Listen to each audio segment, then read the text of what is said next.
What's up, everyone? Today we have this. As you can tell, that's my Keychron Q3 keyboard. And then this is a package from Mechanical Keyboards. I ordered some switches from them. So these are MX Brown switches. I'm replacing the switches in this Keychron Q3. So the space bar, all the bigger keys that are not one unit are U4T switches, those new ones. They're 65 grams weight. And then all the others, like A, B, C, D, F1, F2, 3, 4, 1, 2, 3, 4, all these normal size keys are Keychron G Pro Browns, the ones that came with this keyboard. And the switches I ordered are Cherry MX Brown Hyper Glides. So we're gonna be replacing them. So first, let's see what we get in the box.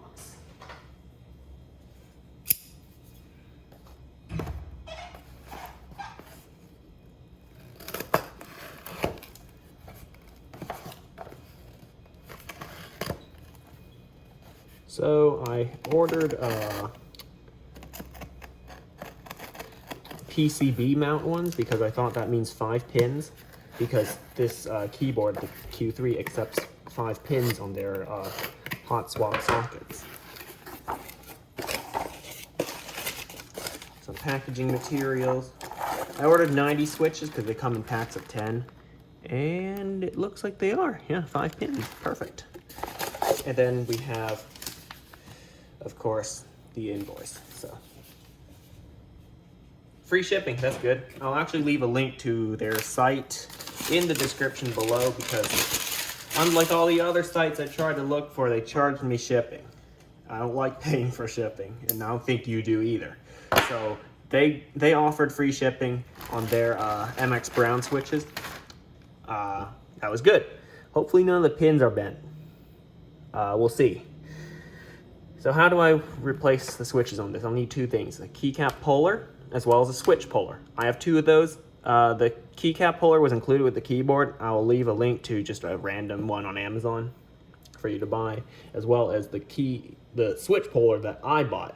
It's a titanium switch puller.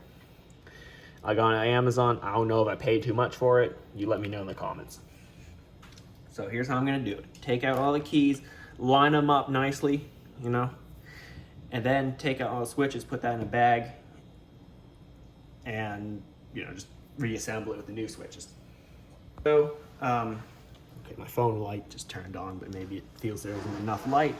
But sorry about the noise in the background. They're cleaning outside my house. So sorry about that. Try to ignore it and just focus on what I'm saying. Anyway, here are the 2 tools I need for modifying keyboards. This is the switch puller. Link will be in the description. And here's the keycap puller, which was included with the keyboard. It's really good. I'm fine with it. Here's a bag of some of the G Pro Browns that I took out the keyboard and was new. And here are the U4T switches. I actually bought a set for the entire keyboard. I didn't really like it, but whatever. I have some spare switches now that I can do anything with. So, how am I gonna do this? Probably gonna time lapse this and do it from another angle, because you guys are watching from off to the side. I am gonna be sitting in front of the keyboard, and the camera and I cannot exist in the same location at once. So yeah, I'll do one of them. The control key. That is a U4T switch. I will put the keycap there, get my switch puller, grab the switch, and pull it. There it is, easy as that. All right, this is the switch, and I'll just put it back in the bag. Easy as that. And now I'm gonna grab an MX Brown switch. Yeah, it's a little bit, actually it is completely personal opinion what switches you like, what you don't. And my personal opinion is I like how MX Brown switches feel.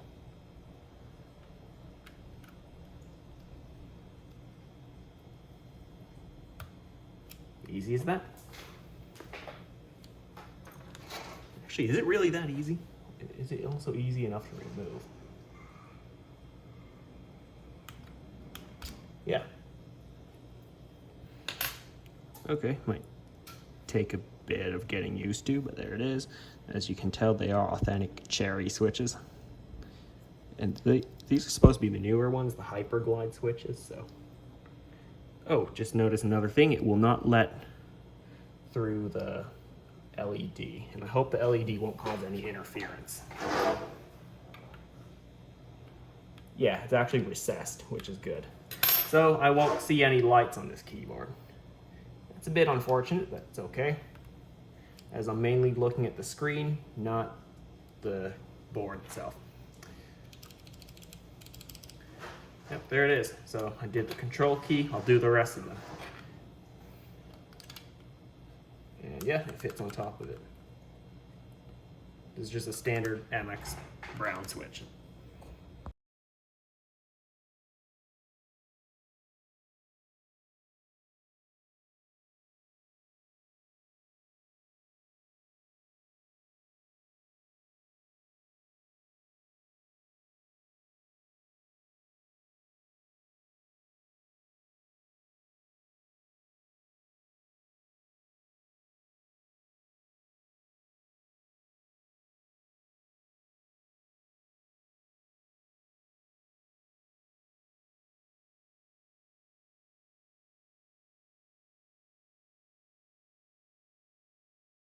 I think we have our first one, bent pin.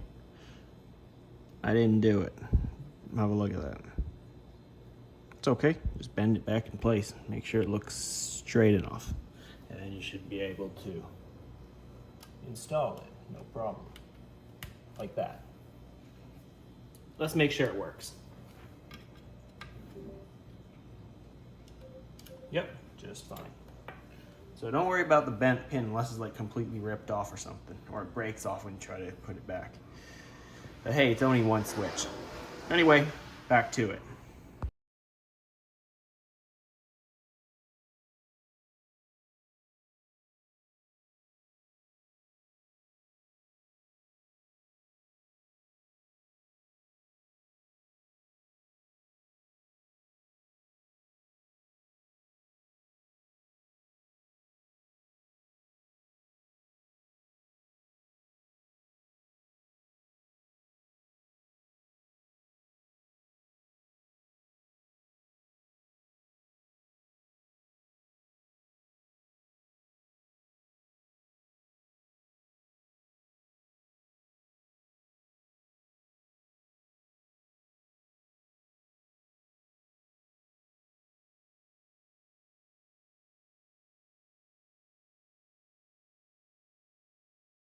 All right, as you can tell, you can't really see any RGB compared to different bits in the time lapse when you really can, because unlike the U4s and the, ooh, looks like they're short one switch. Yeah, looks like I know there's an 87 key keyboard. I ordered 90. This time they're short one switch. When I ordered the U4Ts, they gave me one extra switch. I'm like, wait, did I forget to change one of them?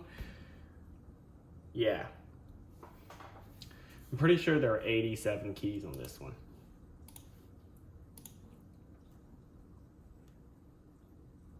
So yeah, that's okay. I don't care. But if I was building something that had exactly 90 keys, I would be short one switch. But the RGB on this one would not work for a reason, because here's a U4T switch, here's a Gateron G Pro Brown, and here's a Cherry MX Brown. This one, as you can see, there's only like 2 pinhole cutouts down there for the light to go through. They're actually intended to put like literally an RGB light right here. This one, for example, is a clear top that allows all the light to go through. And even the U4Ts have a full cutout here where the light's supposed to go. Okay.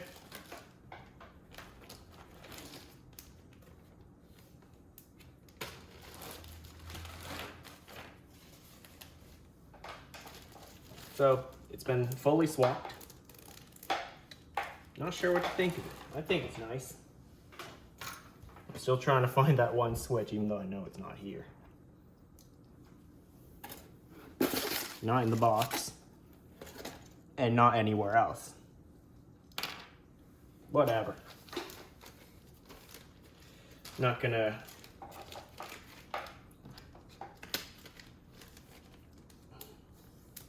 let that one switch, you know, ruin it. But all right, let's do a typing test.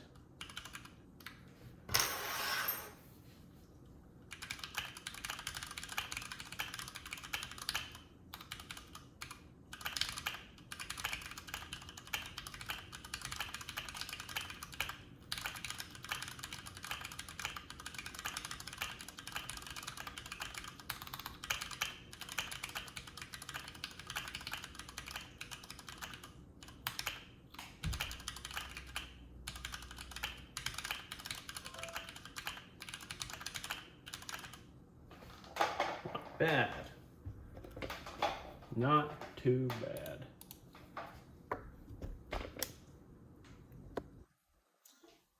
"90 words per minute. Although no RGB. Whatever. And one missing switch. But to give me that, yeah, I'll have to call it that unique feel that Cherry MX Brown offers, I just couldn't find with any of those other switches. I think it's worth it. I only paid, what, $35? Let me check. Let me double check that one.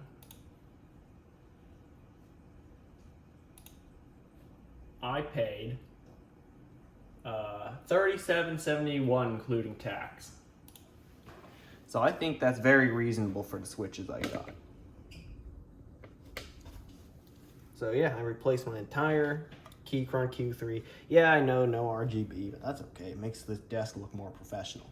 You can see the RGB from various angles. Let me show you.